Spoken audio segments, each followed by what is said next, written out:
दोस्तों नमस्कार, स्वागत है आपका बड़ी खबर बड़े खुलासे में। आपको बता दें कि दिल्ली में जो केजरीवाल सरकार के भ्रष्टाचार थे उस पर अब रेखा गुप्ता ने सत्ता संभालते ही आदेश कर दिया है कि उन सब घोटालों की जांच के लिए एसआईटी का गठन किया जाएगा। आपको बता दें कि एसआईटी के गठन की खबर सुनते ही केजरीवाल और उसके पूरे गैंग के होश उड़ गए हैं। उनको समझ नहीं आ रहा है कि अब किसी विदेश में भाग जाएं या कहीं बिल में छुप जाएं। हालांकि केजरीवाल का कोई अता पता रिजल्ट आने के बाद से है नहीं। माना जा रहा है कि वो किसी भी पल विदेश ना भाग जाएं, क्योंकि अब उनको ये पता लग चुका है कि जेल तो पक्का जाना है। आपको मैं इस वीडियो में बताऊंगा कि एसआईटी का गठन ही क्यों किया गया, क्योंकि जांच तो घोटालों की पहले से चल रही है। ईडी शराब घोटाले की जांच पहले से कर रही है, क्लासरूम घोटाले की बात पहले से हो रही है, कहीं एसीबी जांच कर रही है, किन्हीं मामलों की ईडी जांच कर रही है, किन्हीं मामलों की सीबीआई जांच कर रही है। तो लोग ये भी सोशल मीडिया पर सवाल उठा रहे हैं कि जब पहले से केंद्र सरकार की एजेंसियां इसमें जांच कर रही हैं, तब एसआईटी गठन का निर्णय ये रेखा गुप्ता ने क्यों किया है? आखिरकार एसआईटी के गठन की जरूरत क्या है? अब मैं आपको बताऊंगा कि वाकई में एसआईटी क्या चीज होती है। रेखा गुप्ता ने एसआईटी का गठन का आदेश देकर कौन सी नई मुसीबत केजरीवाल एंड उसके पूरे गैंग की खड़ी कर दी है और उसकी एसआईटी की पावर क्या है, अंतर दोनों में क्या है? सीबीआई, ईडी, एसीबी और एसआईटी, इसमें अंतर क्या है ये मैं इस वीडियो में आपको बताऊंगा। तो आपको समझ में आएगा कि एसआईटी गठन की घोषणा के कारण जैसे ही केजरीवाल और उसके पूरे गैंग ने यह शब्द सुना है, उनको तो रात को नींद नहीं आ रही है और वो किसी भी वक्त विदेश भागने की ताक में हैं। ये हो सकता है क्योंकि अब एसआईटी का मतलब है बचने का कोई चांस नहीं। आपको मैं उदाहरण देकर बताता हूं। एक एसआईटी का गठन आज के 40 साल पहले हुआ 1984 के सिख दंगों को लेकर। और जब सिख दंगे हुए उस समय केंद्र में कांग्रेस की सरकार थी। कांग्रेस की सरकार में कांग्रेस के ही सांसदों के और नेताओं के द्वारा भीड़ को उकसाया गया और सिखों का नरसंहार कराया गया। दिल्ली पुलिस के बड़े बड़े अधिकारी दबाव में थे और एफआईआर तक दर्ज नहीं हुई सिखों की जो सिख पीड़ित थे। यानी पुलिस ने सबूत मिटाने से लेकर सारे काम किए। लगता था कि जब पुलिस के बड़े अधिकारी दबाव में हैं, केंद्र का सरकार पूरी की पूरी उन गुंडों के साथ है, हत्यारों के साथ है, और तो और देश का प्रधानमंत्री अगर ये कह रहा है हिंसा को जायज ठहराते हुए कि जब कोई बड़ा पेड़ गिरता है तो धरती हिलती है, लेकिन उस धरती हिलने के बाद प्रधानमंत्री के बयान के बाद पुलिस कर्मियों के सहयोग के बाद भी वो बदमाश हत्यारे सिखों के बच नहीं पाए। अभी आपने सुना होगा कुछ ही दिनों पहले सज्जन कुमार के खिलाफ सजा बोली गई है। यह है एसआईटी गठन के कारण। एसआईटी गठन हुई, मोदी सरकार बनी, मोदी सरकार के बनने के बाद नए सिरे से इसकी जांच हुई। और जब एसआईटी का गठन होता है तो उसको इतनी पावर होती है कि वो पुलिस के किसी बड़े से बड़े अधिकारी को भी उसकी जांच के लिए बुला सकती है। मुख्यमंत्री अगर सीट पर भी है तो भी एसआईटी को पावर है कि वो मुख्यमंत्री को भी बुला सकती है। वो एसआईटी की पावर है, फिर वो सारी रिपोर्ट बना करके कोर्ट में सबमिट करती है सबूतों के साथ। आपको याद करा दूं कि जब 2006 में गुजरात दंगे हुए, केंद्र सरकार ने वो एसआईटी का गठन किया था और वो एसआईटी उस समय के मुख्यमंत्री थे नरेंद्र मोदी गुजरात के, उनको एसआईटी ने 9 घंटे पूछताछ के लिए बुलाया था। ये पावर एसआईटी की है। और अब ये एसआईटी रेखा गुप्ता ने घोषणा कर दी है कि दिल्ली में जितने भी भ्रष्टाचार हुए हैं उसकी जांच करेगी। आमतौर पर एसआईटी सुप्रीम कोर्ट के द्वारा गठित की जाती है या तो हाई कोर्ट के द्वारा गठित की जाती है।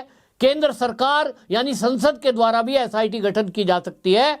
विधानसभा के द्वारा भी एसआईटी का गठन होता है। विधानसभा, अब रेखा गुप्ता ने क्योंकि इसकी घोषणा की है तो ये भी हो सकता है कि वो दिल्ली हाई कोर्ट उनको आग्रह करें कि एक एसआईटी का गठन हाई कोर्ट कर दे। हाई कोर्ट के जो सिटिंग जज हैं वो इस एसआईटी के गठन के लिए नाम करेंगे, संजोएंगे और उस नाम में हो सकता है रिटायर कोई हाई कोर्ट का जज उसमें शामिल कर दिए जाएं सदस्य के तौर पर। इसके अलावा इसमें विशेषज्ञ रखे जाते हैं। मान लीजिए शराब घोटाला है, तो शराब घोटाले में किस तरह से आबकारी घोटाले किए जा सकते हैं, आबकारी विभाग से जुड़े कोई बड़े अधिकारी को इसमें सदस्य के रूप में शामिल किया जा सकता है। इसी तरह शिक्षा का घोटाला हुआ है, यानी क्लासरूम घोटाला हुआ है, तो कोई इसमें आर्किटेक्ट या तो कोई बड़ा सिविल इंजीनियर इसमें सदस्य के रूप में शामिल किया जा सकता है। एक घोटाला मोहल्ला क्लिनिक का हुआ है, हॉस्पिटलों में घोटाला हुआ है, तो इसमें कोई डॉक्टर भी मेंबर के तौर पर हो सकता है, और कोई वित्त विभाग का अधिकारी भी, जानकार जो वित्त मामलों का होगा, वो भी इसमें सदस्य के रूप में हो सकता है। यानी पूरे एक्सपर्टों की एक टीम किसी रिटायर जज की देखरेख में, यानी कानूनी पहलू भी देखे जाएंगे, कंस्ट्रक्शन पहलू भी देखे जाएंगे, फाइनेंस पहलू भी देखे जाएंगे, और इन सारे पहलुओं को देखने के लिए वो जब चाहे कोई विधायक हो उसको सम्मन जारी करके बुला सकते हैं, कोई वर्तमान मंत्री हो या पूर्व मंत्री हो, क्योंकि जांच का दायरा दिल्ली से बाहर है। आपको याद होगा दिल्ली का जो शराब घोटाला था उसमें साउथ की कई कंपनियां जुड़ी थी, साउथ के उसमें नेता की बेटी का भी नाम आया था, और वो सब ईडी और सीबीआई के सामने प्रस्तुत हो चुके हैं। लेकिन अब क्योंकि नए सिरे से जांच होगी, तो सीबीआई और ईडी का केस जो चल रहा है वो चलेगा, वो पैरेलल में चलेगा, लेकिन एसआईटी अपने तरीके से जांच करेगी। तो दिल्ली के बाहर जाके भी अन्य राज्यों में जांच इस एसआईटी को करनी है, तो एसआईटी को इतनी पावर होती है कि वो स्टेट के बाहर भी जाकर जांच कर सकती है। जिस अधिकारी को वो अपने जांच में शामिल करना चाहेंगे वो अधिकारी मना नहीं कर पाएगा, सम्मन को उल्लंघन नहीं कर पाएगा। ये पावर सब एसआईटी को मिलेंगी, और इसके कारण से एक और इसमें खास बात है कि जो ईडी और सीबीआई है उनमें कई बार आम लोग जाने से डरते हैं। मान लीजिए कोई सीबीआई और ईडी एक नंबर जारी कर दे कि भाई मोहल्ला क्लिनिक में जो लोग इलाज कराने नहीं गए हैं उनका ये नंबर जारी कर दिया गया था, इस पर घोटाले की खबर है, आप में से कोई लोग बयान दर्ज कराना चाहते हैं तो आइए आप अपने बयान दर्ज कराइए। आम लोग सोचते हैं सीबीआई में क्यों जाएं, हमारे जो हो गया हमारी जेब से तो कुछ गया नहीं, सरकार का घोटाला है, इससे हमें क्या लेना देना, फिर कभी नेताजी से दुश्मनी मोल हो जाएगी, और इसलिए वो नहीं जाते, पुलिस का नाम आकर नहीं जाते, क्योंकि पुलिस हो चाहे सीबीआई हो चाहे ईडी हो, कौन जाना चाहे। लेकिन एसआईटी में यहां दिल्ली में भारतीय जनता पार्टी के कोई लीडर इसके सदस्य हो सकते हैं।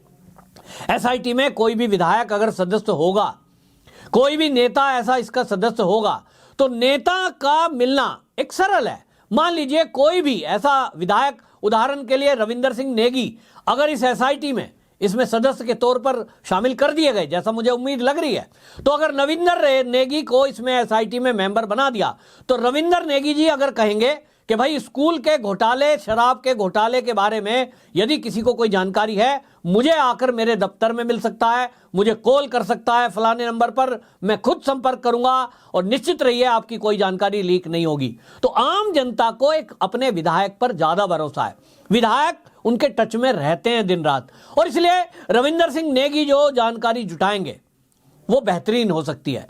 इसी तरह कपिल मिश्रा प्रसिद्ध चेहरा हैं, उनके पास पहले से भी जिम्मेदारी दिल्ली सरकार की रही है, आम आदमी पार्टी सरकार की, कई उनके पास ऐसी जानकारी और उनका इकोसिस्टम है, पूरे वो जांच में, घोटालों की जांच में सहयोग कर सकते हैं, तो उनका भी नाम मेंबर के तौर पर आ सकता है। और इसीलिए जब ये एसआईटी का गठन होगा तो निश्चित जान लीजिए कि एसआईटी के पास ये पूरी जानकारी आएगी, और उस जानकारी के बाद वो जब कोर्ट के पटल पर यानी न्यायालय में रखी जाएगी, तब निश्चित रूप से उसमें जो कार्रवाई होती है उसमें तेजी आती है, क्योंकि सबूत, गवाह, ये सब जो इकट्ठा करने के लिए ईडी को कहा जाए, सीबीआई को कहा जाए, वो आप समझ रहे हैं कि वो सरकारी आदमी है, उनका कोई टाइम बाउंड नहीं है। आप किसी ईडी या सीबीआई को ये नहीं कह सकते कि आपको 3 महीने के अंदर अंदर ये रिपोर्ट हमें लानी है। वो कहेंगे साहब हमारे पास तो पहले से इतने केस हैं, एक केस ये भी आ गया, 5 केस पहले भी हैं। सरकारी अफसरों का आप रवैया देखते हैं कि किस तरह का रवैया रहता है। लेकिन जो ये एसआईटी का गठन होगा, ये क्योंकि राज्य सरकार, रेखा गुप्ता सरकार इसको गठन करेगी, तो वो उनको सब जांच के लिए अगर कहीं ट्रैवलिंग करनी है तो उसके लिए फ्लाइट से जाना है, गाड़ी से जाना है, वो सारी सुविधा देगी।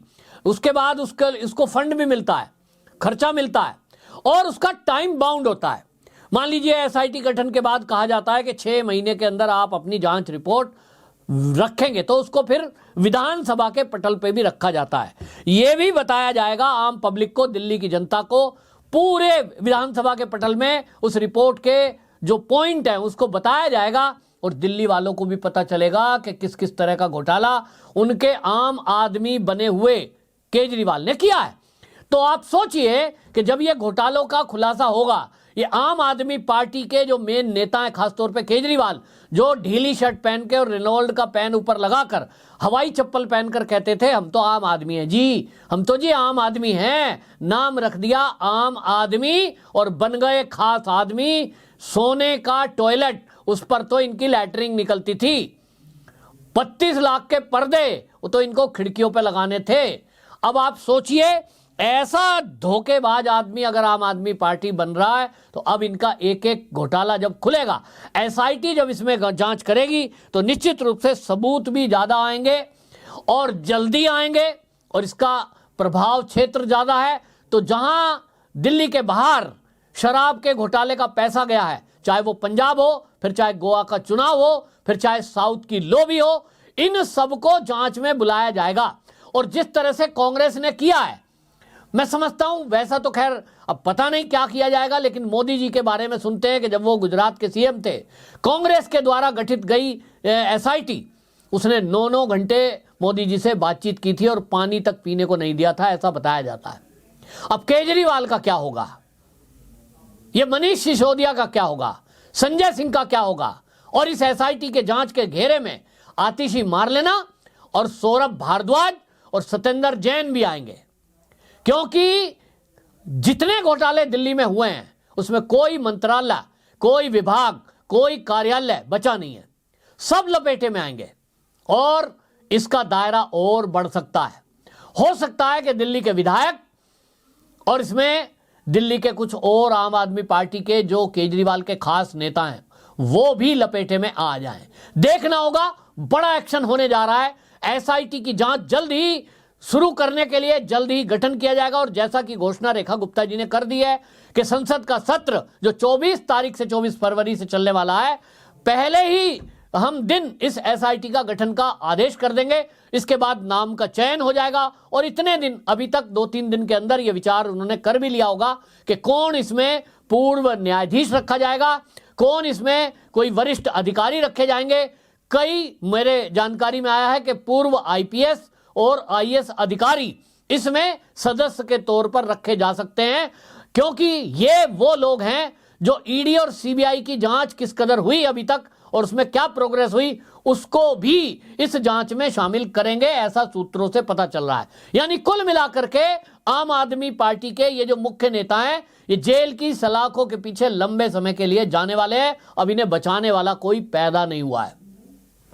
आप क्या समझते हैं जरूर कमेंट बॉक्स में लिखें, वीडियो को शेयर भी करें, क्योंकि बहुत सारे आम आदमी पार्टी के लोग और इनका इकोसिस्टम सोशल मीडिया पे ये पोस्ट लिख रहा है और कह रहा है साहब पहले जब ईडी सीबीआई जांच कर रही है तो एसआईटी की क्या जरूरत है, ये एसआईटी की क्या जरूरत है। ये जो मैंने वीडियो बनाई है ये उन आम आदमी पार्टी और इनके इकोसिस्टम तक पहुंचा देना, उन्हें बताना कि एसआईटी ये कर सकती है जो अभी तक सीबीआई ईडी ने नहीं किया है। आपकी क्या राय है कमेंट बॉक्स में जरूर बताएं और वीडियो को शेयर करें। वंदे मातरम।